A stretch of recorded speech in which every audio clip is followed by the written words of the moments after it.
अस्सलामुअलैकुम dear students. आज हम लोगों ने बिल ऑफ एक्सचेंज के अकाउंटिंग पॉइंट ऑफ व्यू से जो एंट्रीज होनी है उनको देखना है। कल के लेक्चर में हमने बेसिक्स को डिस्कस किया था कि बिल ऑफ एक्सचेंज में बेसिकली होता क्या क्या है। तो हमने कहा था जी कि टोटल 6 केसेस हैं हमारे पास: retaining of bill of exchange, discounting of bill of exchange, endorsement of bill of exchange, bank for collection, retirement of bill of exchange and renewal of bill of exchange. ये 6 cases थे। आज हम देखेंगे कि इन 6 cases में जब हम accounting point of view से एंट्रीज रिकॉर्ड करेंगे तो वो एंट्रीज क्या क्या होंगी, राइट। तो अब वन बाय वन हम लोग देखते हैं फिर। तो अकाउंटिंग पॉइंट ऑफ व्यू से बेटे हम हर केस को, चाहे रिटेनिंग है, चाहे डिस्काउंटिंग है, एंडोर्समेंट है, बैंक फॉर कलेक्शन है, जो भी केस है, अकाउंटिंग पॉइंट ऑफ व्यू से हमने इनको 4 स्टेप्स में रिकॉर्ड करना है। पहला स्टेप देखें बेटे, आपके और मेरे दरमियान चीजों की सेल और परचेज होगी। मैं चीजें बेचूंगा तो आप खरीदेंगे, राइट। दूसरा स्टेप, इस सेल परचेज के अगेंस्ट मैं आप पे बिल ड्रॉ करूंगा और आप साइन करके एक्सेप्ट करेंगे, ठीक है। तीसरा स्टेप, हम बताएंगे कि केस कौन सा रहा बिल का। लाइक ड्राई बिल साइन करके दे गया तो अब ड्रॉर के पास ये बिल मौजूद है, तो ड्रॉर ने इस बिल को कहां भेजा, उसने रिटेन किया, डिस्काउंट किया, एंडोर्स किया या बैंक फॉर कलेक्शन के लिए भेजा, ठीक। और फिर फोर्थ स्टेप में हम ये बताएंगे कि जो हमारा ड्रॉई है वो मुकर्ररा तारीख पे, ड्यू डेट पे अपनी कमिटमेंट पूरी करके गया या नहीं करके गया। मींस ड्यू डेट पे आके उसने बिल की अदायगी की है या नहीं की है। अगर वो ड्यू डेट पे आके बिल के पैसे दे गया है तो बिल ऑनर हो गया है, और अगर वो ड्यू डेट पे आके बिल के पैसे नहीं दे के गया है तो बिल डिसऑनर हो गया है, राइट। तो ये हमारे पास 4 स्टेप्स हैं। तो ये ऑनर और डिसऑनर, इन दोनों में से एक वक्त में कोई एक ही स्टेप होगा, या वो पैसे देगा या वो नहीं देगा। देगा तो ऑनर हो जाएगा, नहीं देगा तो डिसऑनर। तो ये टोटल 4 स्टेप्स हैं जिनको फॉलो करते हुए हम लोगों ने एंट्रीज रिकॉर्ड करनी है, ठीक। कौन कौन से हैं जी? पहला स्टेप सेल एंड परचेज, दूसरा स्टेप बिल का ड्रॉ और एक्सेप्ट होना, तीसरा स्टेप केस का बताना, और चौथा स्टेप ड्रॉई ने ड्यू डेट पे अदायगी की या नहीं की। मींस बिल को उसने ऑनर किया या डिसऑनर किया, बस, राइट। अब स्टार्ट लेते हैं बेटे। तो अब देखें, ये 2 पैरेलल कॉलम में मैंने 2 शीट्स को 2 इक्वल पार्ट्स में डिवाइड किया है। ये पहला हाफ पोर्शन हमारे पास ड्रॉर है, तो सपोज वो ए है। इस साइड पे मैंने लिखा है बेटे ड्रॉई, ये बी है, ठीक है ना। तो 2 मेन पार्टीज होती हैं, ठीक। 3 पार्टीज होती हैं वैसे बिल ऑफ एक्सचेंज में। कौन कौन सी? ड्रॉर, ड्रॉई और पे, ठीक। तो अब मेनली 2 पार्टीज की एंट्रीज इस वक्त हम रिकॉर्ड कर रहे हैं, ड्रॉर की और ड्रॉई की। तो मैंने अज्यूम कर लिया ड्रॉर ए है और ड्रॉई बी है, ठीक। अब यहां देखिए, ये दरमियान में ये जो मैंने लाइन लगाई हुई है, लाइन के इस साइड पे ये जो चीजें मैंने बॉक्सेस में लिखी हैं ये काम ड्रॉर ने किए हैं, और बॉक्सेस में इस साइड पे ये जो चीजें मैंने लिखी हैं ये काम ड्रॉई ने किए हैं, ठीक है ना। तो अब हम देखते हैं वन बाय वन अपने हर स्टेप को। तो लें बेटे, स्टेप 1 हमारा क्या है? चीजों की सेल एंड परचेज। तो चीजों को सेल किसने किया होगा? ड्रॉर ने। तो इस साइड पे मैंने लिखा है, ये देखें, ये सेल वाला काम ड्रॉर ने किया है। ड्रॉई ने चूंकि चीजें परचेज की थी तो इसकी साइड पे मैंने यहां पे परचेज लिखा है। अब हम लोगों ने एंट्री रिकॉर्ड करनी है। तो अब एंट्रीज कैसे रिकॉर्ड होंगी, सुनिएगा। पहला स्टेप सेल एंड परचेज। तो चीजों को सेल किसने किया है? ए ने। ए के लिए सेल जो है वो क्रेडिट हो जाएगा, क्योंकि ये उसकी इनकम है। तो हमने ये पढ़ा हुआ है, इनकम हमेशा क्रेडिट होती है। तो जिसने चीजों को सेल किया है वो अपनी बुक में हमेशा सेल्स को क्रेडिट करेगा, और जिसने चीजों को परचेज किया वो अपनी बुक में परचेज को डेबिट कर लेगा, राइट। अब मेन थीम रिकॉर्ड हो गया, सेल एंड परचेज। तो जिसने सेल किया उसने सेल को क्रेडिट कर लिया, जिसने परचेज किया वो अपनी बुक में परचेज को डेबिट कर लेगा। अब होगा क्या? एक पार्टी के पास डेबिट वाला टाइटल नहीं है और एक पार्टी के पास क्रेडिट वाला टाइटल नहीं है। तो ये दोनों पार्टीज एक दूसरे को डेबिट क्रेडिट कर लेंगी। लाइक ए अपनी बुक में बी को डेबिट कर लेगा और बी अपनी बुक में ए को क्रेडिट कर लेगा। तो ये आपका पहला स्टेप जो है वो कंप्लीट हो गया।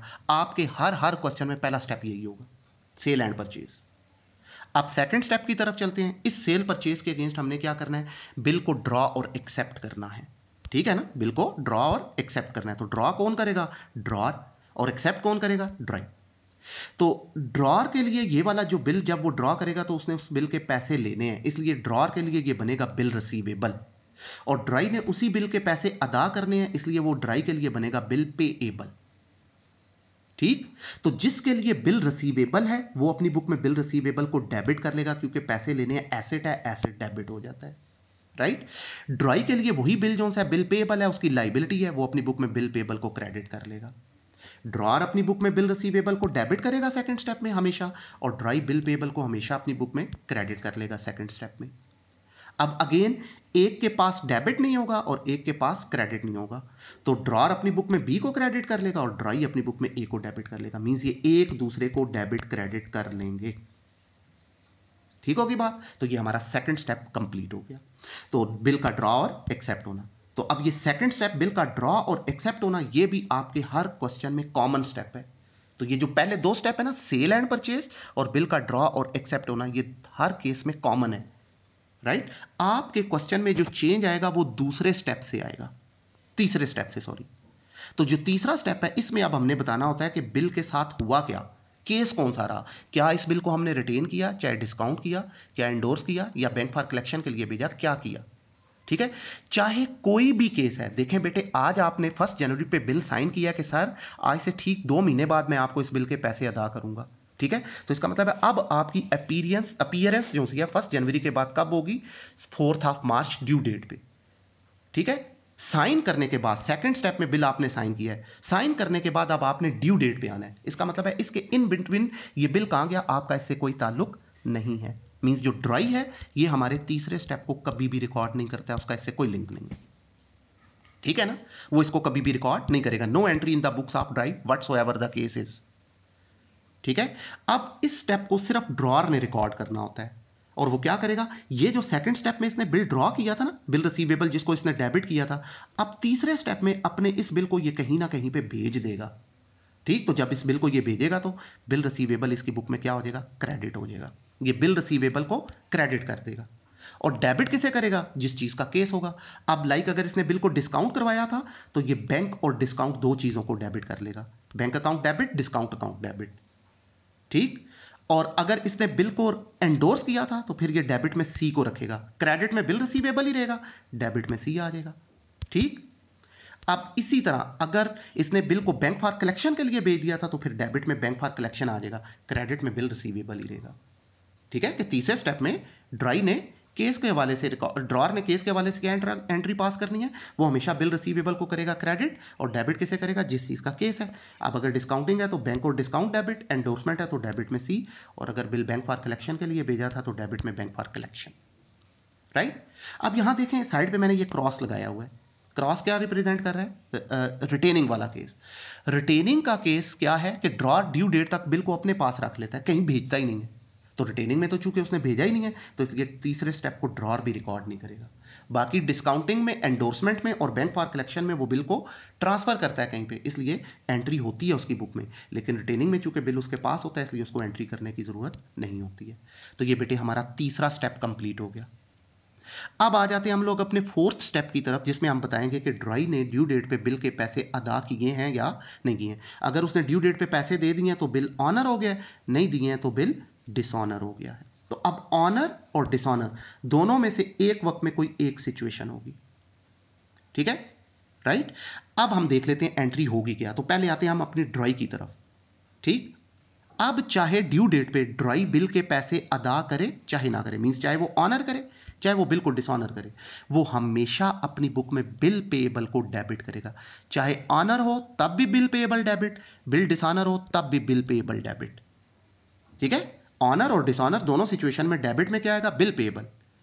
क्वेश्चन इज क्रेडिट किसे किया जाएगा।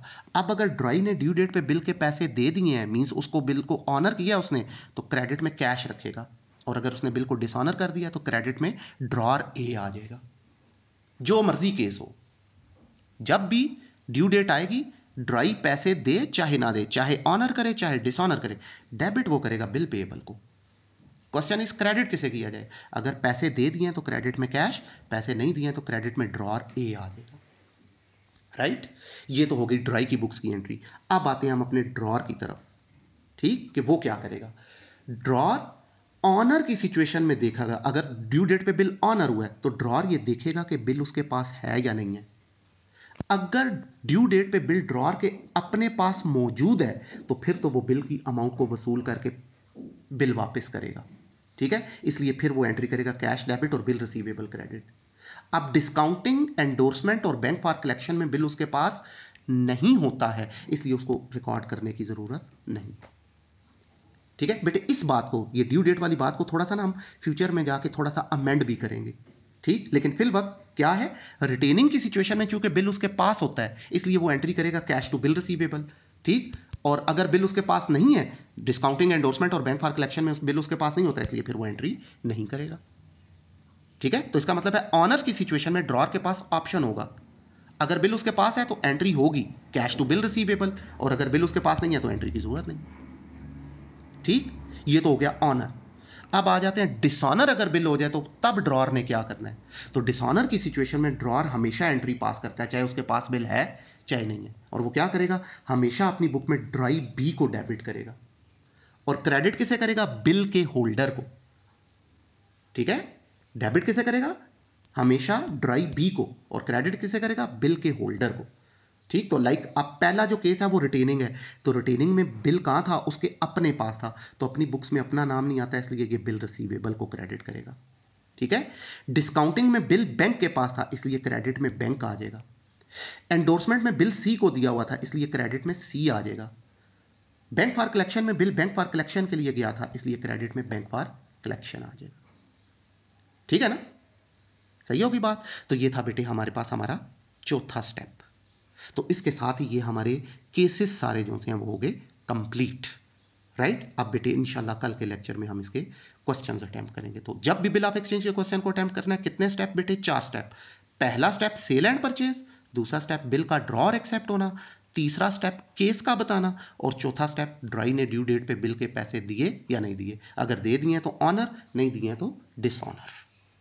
ठीक है।